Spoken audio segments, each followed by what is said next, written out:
There is nothing accidental, incidental, or unimportant in this process. It is a complete integration of purposes. Now for man, what is the purpose?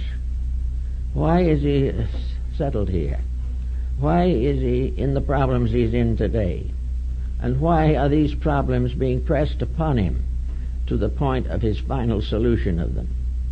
The answer is that man is here, like everything else in the universe, to grow. There is a purpose for him. The life of man is not merely a brief interlude between the cradle and the grave. The individual, by being born, living, and finally casting off this body, is not merely an accident of nature. It is not simply something that happens. And this is equally true when you study the cross-section of the eye of a fly. A magnificent mathematical pattern. That pattern is not an accident. Procreation is not an accident. Growth, maturity, the release of all kinds of attitudes and processes in our own thinking, these are not all accidents. The main problem, the greatest cause of accidents probably that we have, is that we have been gradually trained to ignore the testimonies that would lead us in the direction of truth. We are trained to be materialistic. If we do not believe that life is a vast futility, we are out of harmony with contemporary thinking. All other idealists are therefore merely dreamers, hoping, fearing, wondering. But the facts are that the physical universe alone is real. This is no longer tenable.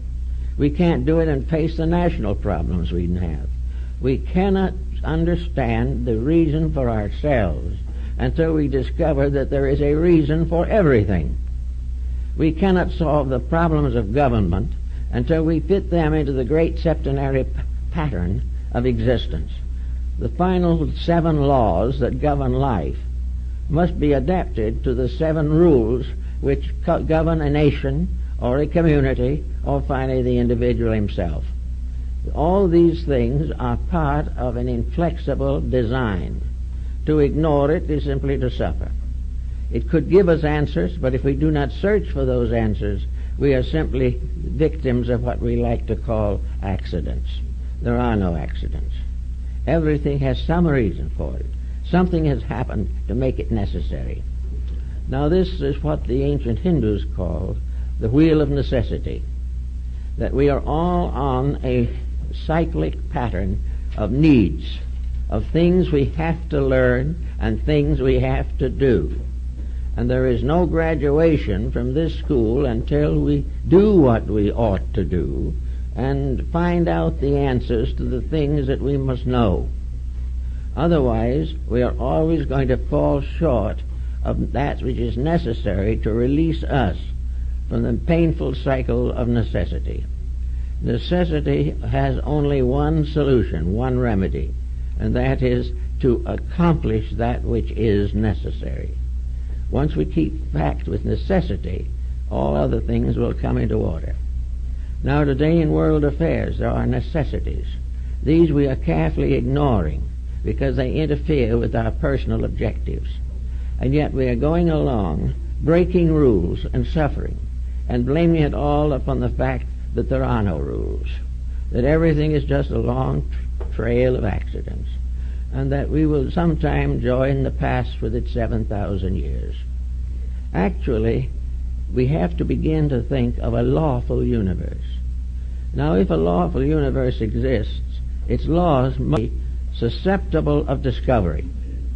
It must be possible to solve things if the universe has patterns that require solution and demand solution. Nothing is impossible as long as we become aware of what we are trying to accomplish. And if we accomplish correctly, a great many of our problems become minimal. And most of the things we worry about today, crime, poverty, narcotics addiction, alcoholism, all these things will cease if the individual becomes aware of the rules of life. Now, of course, we make laws physically to inhibit crime, to limit or restrict disasters and disorders. But these laws are not laws we love. They do not arise from realities.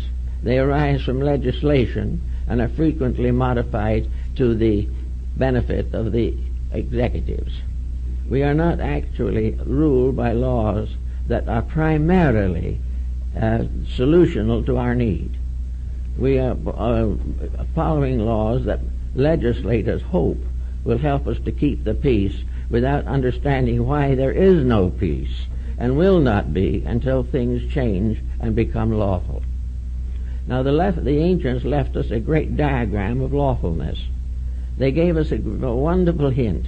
Lord Bacon advanced this, that by assuming definitely that there was a universal intelligence at the source of all things, yet he held some reputation as a scientist, and he proved conclusively that an individual could work definitely and deeply with physics, mathematics, chemistry, and other sciences, and still be a good child of the Church of England.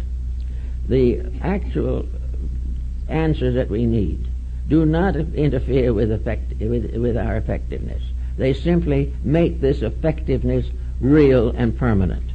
They contribute to the solution of things for which we are all seeking some kind of useful answers. So here we are with a universe so built that it is capable of being understood. And we are here to make what some of the ancient peoples called a pilgrimage. Now the pilgrimage is an ascent through the rungs of the ladder. A pilgrimage is a pattern of growth. It is a pattern of realities. And in Japan and China, the Buddhists make pilgrimages.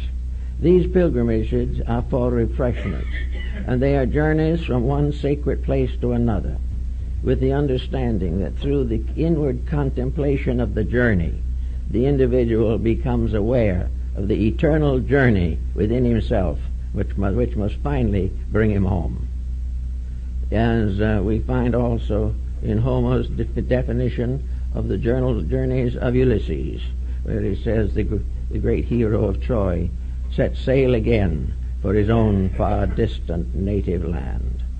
Well, this far distant native land is in a sense the new world, a new world of peace and order and integrities, based upon a fact that there are reasons that we are not required to do what other things do, because we can see what they do, but we cannot see what we do.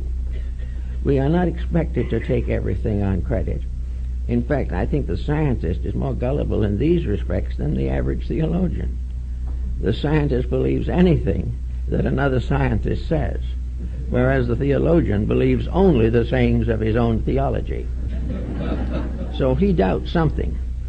But the more conservative attitude at the moment is to try to break through to something. Now, in the midst of all of these problems, whether it be now or 5,000 years ago, we see the similar phenomena occurring. Out of the crisis, out of the strife, out of the stress, the pain, the suffering, the war, the pillage, the massacre, the tyrannies, all out of all of these things comes a kind of longing, a yearning in the human heart for peace, a great desire to understand why we are suffering, and to find some way of curing this suffering. But up to now, we haven't realized that we have the suffering, and the cure is limited to the same level as the suffering. We have to chart by which we know we suffer, but the chart of remedies is based upon the same chronology. We are working on one level to have the problem and cure it at the same time. Now, in the old ways of thinking, it couldn't do it that way. The old way was, if you have a problem on a level, you must cure it by going to one level above it. You must outgrow something to escape the consequences of your own mistakes. You cannot simply ask the government to pass another rule to supply more food for the homeless. This is all very important physically, but it's still physical, and it will never solve the solved problem. There will always be hunger until we find the cause of it and not merely try to feed the hungry. We have to know the reasons for these things. We have to know that our dilemmas result from our own abuses, abuses of knowledge, abuses of skill.